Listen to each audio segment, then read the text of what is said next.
आपके बालाघाट सिवनी लोकसभा क्षेत्र से सम्राट सिंह सरस्वाल जी को कांग्रेस ने अपना उम्मीदवार बनाई है और इसको आप किस तरह से देखते हैं? हमारे बालाघाट जिले की जनता का काफ़ी लंबे अरसे से सर समाज की तरफ से कांग्रेस प्रत्याशी थे।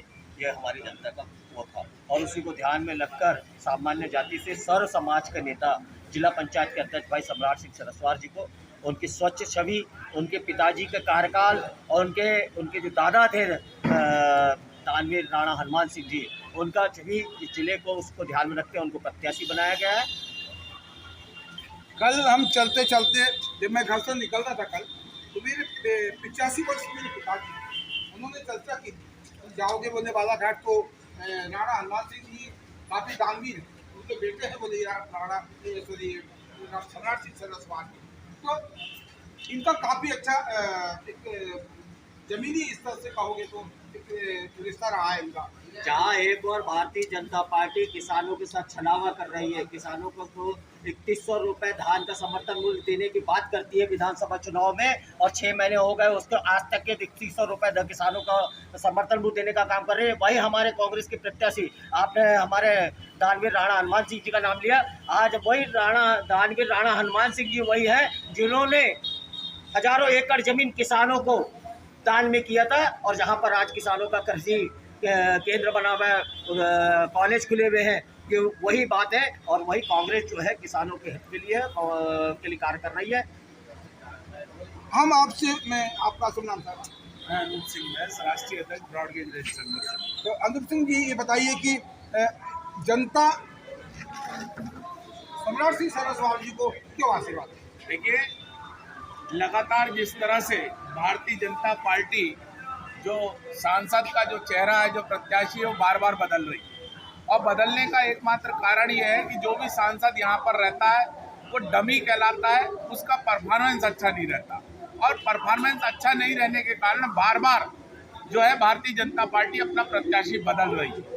अगर आपने किसी तरह की अकर्मण्यता की है और उन विषयों को उठाया नहीं है जो सांसद रहते हुए आपको करना चाहिए, जिस तरह से मैं आपको बताऊं, इस समय हमने जो लगातार 25 वर्षों तक ब्रॉडगेज संघर्ष समिति के माध्यम से आंदोलन किए, संघर्ष किए, और उसकी परिणति ये रही कि जबलपुर गोंदिया बालाघाट कटंगी तिरोड़ी गेज कन्वर्शन का काम पूरा हो।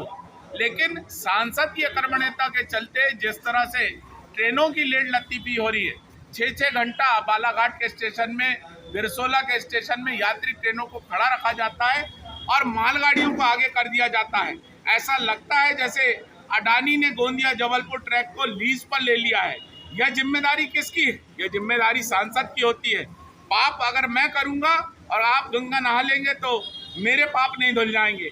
यहाँ के सांसद ने अगर अकर्मण्यता दिखाई है, उसके निकम्मेपन के कारण अगर प्रत्याशी बदला गया है, तो इसका भुगतान भारतीय जनता पार्टी को भुगतना पड़ेगा।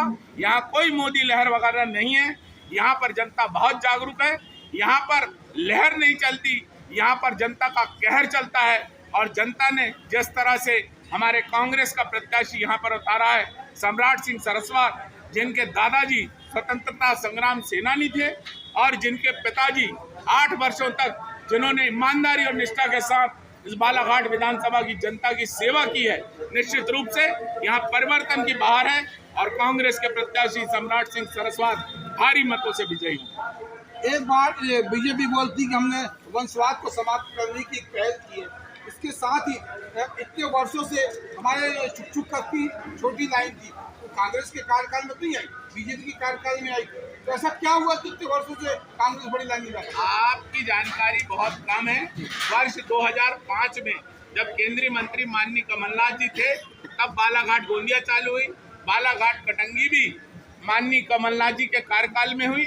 और अगर ये भारतीय जनता पार्टी के लोग ये बोलते हैं कि उन्होंने ब्रॉडगेज लाए, तो उनसे मैं पूछना चाहूँगा कि 2006 में जब छोटी रेल लाइन से बड़ी रेल लाइन का काम चल रहा था, तो राज्य सरकार ने इस कार्य पर भूमि अधिग्रहण के नाम पर आपत्ति क्यों ली, और किस तरह से कार्य को वर्ष 2006 से वर्ष 2012 तक इसी भारतीय जनता पार्टी के यहाँ के बालाघाट के जो सांसद हुआ करते थे, उन्होंने तत्कालीन जो वन संरक्षक थे आरसी सोनी के माध्यम से उन्होंने रेलवे के काम को रुकवाया था, और भूमि अधिग्रहण के नाम पर जिस तरह से 6 वर्षों तक भारतीय जनता पार्टी के लोगों ने ब्रॉडगेज के कार्य को रोक कर रखा।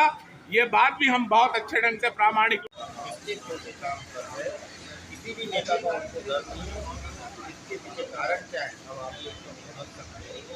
तो आप इसका दूसरा नशे में जो हमारे बच्चे जा रहे हैं उनके पास जो काम करते हैं रस्टेड है, उनको अगर हम लाइफ में लगा देंगे तो वो सब लोग को अपने आप खाली बैठे रहते हैं। खाली दिमाग सरकार का डर होता है। जितना वो तकलीफें तो है का प्रयास करना चाहिए। भारतीय जनता पार्टी जो है बड़े डंके के साथ और जो अपने वादे करेंगे हम 400 पार करेंगे, ऐसी क्या बात है कि 400 पार कर जाएंगे? देखिए सब फालतू बात है। कांग्रेस को 500 पार के नारे लगाना और ये लोगों के दिमाग में भरने की कोशिश करते कि भैया देर से सरकार बन रही है संभल के। ये ट्रेंड है भारतीय जनता पार्टी का, ताकि लोग मानसिकता बना ले अरे भैया ये 400 पार है, अब हमको इनसे डर के रहना और 5 साल डर के रहना। मोदी कुछ ही ऐसा ना ट्रेंड है। यदि आपको जनता अपना आशीर्वाद देती है तो ये जो बेलगाम प्रशासनिक तंत्र है, ये जो भ्रष्टाचार है, उस पर आप किस तरह लगाम कसें? देखिए भ्रष्टाचार में मैं कभी लिप्त नहीं हुआ, न कभी भ्रष्टाचार नहीं करता। तो मैं जब भ्रष्टाचारी नहीं रहूँगा तो मैं अधिकारियों से बर्दाश्त करता।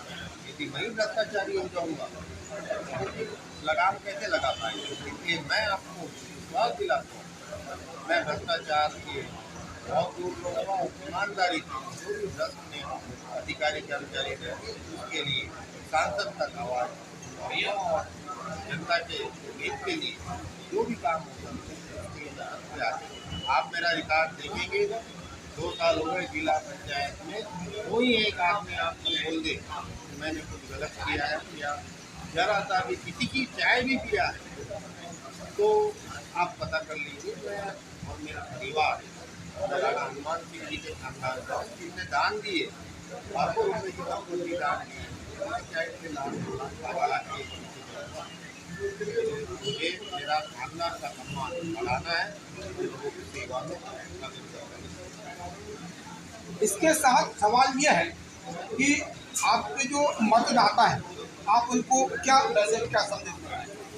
मैं अपने मतदाता से यही निवेदन करता हूँ, मैं भले ही आप तक नहीं पहुँचा बहुत कम समय, लेकिन मैं आपको वादा देता हूँ 24 घंटे मेरे आपके बीच में रहेंगे।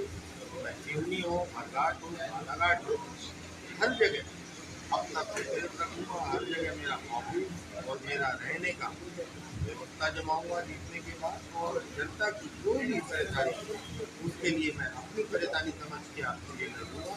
ये मेरा वादा है और मैं झूठे वादे करता नहीं। चलते चलते एक सवाल और, स्वतंत्रता के बाद जो है लगातार कांग्रेस की सरकार रही, ऐसी क्या बात हुई कि देश की जनता ने कांग्रेस को सिरे से नकारा?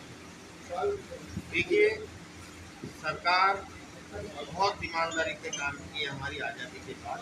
मेरे दादाजी स्वतंत्रता सेनानी थे, 2 बार जेल गए, तो बहुत अच्छा माहौल कांग्रेस का था। लेकिन ये भारतीय जनता पार्टी ने जिस तरीके से झूठ और बड़े कुछ नेता अच्छे आए, मैं ये नहीं बोलता भारतीय जनता पार्टी में हर एक नेता अटल बिहारी वाजपेयी आज उसको हर कांग्रेसी मानता है। सच में वो चीज़ अटल बिहारी वाजपेयी की ईमानदारी और उनका जो कार्यशैली थी उसके कारण हमारी कांग्रेस पूरी चीज़ें क्योंकि वो भी कांग्रेस के साथ में चले हमेशा।